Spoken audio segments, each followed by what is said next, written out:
की येशूने तुम्हाला यासाठी प्रेम केले नाही की तुम्ही येशूला प्रेम करत होते.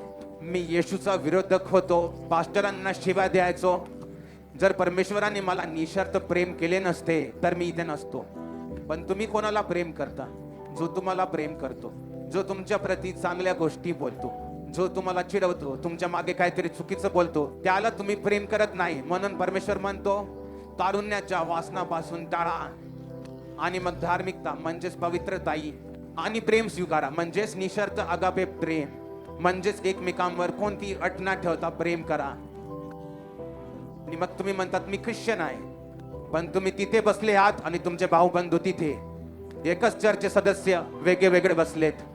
मग ते फक्त कामाचे ख्रिश्चन आहेत की फक्त नावाचे ख्रिश्चन आहेत? म्हणूनच जेव्हा आपण प्रभू समोर प्रार्थना करायला बसतो तेव्हा उत्तर येण्यास काही वेळ लागतो. माझ्या आजूबाजूच्या लोकांना एकच गोष्ट नेहमी खटकते माझ्याबद्दल, एका गोष्टीसाठी. ते म्हणतात जेव्हा तुझा शत्रू तुझ्या समोर येतो तू त्याला मदत करू लागतोस, त्याला मार्गदर्शन करतोस. तू असं कर. मी त्यांना मार्गदर्शन केले, त्यांनी ते पाळले, त्यांची सेवा वाढली, पण कधी धन्यवाद नाही केला. पण जेव्हाही सार्वजनिकरित्या ते बोलतात तेव्हा नकारात्मक बोलतात, पण आतून त्यांना ठाऊक आहे हा यासाठी एवढा मोठा आहे कारण तो कोणाशी दुश्मनी ठेवत नाही.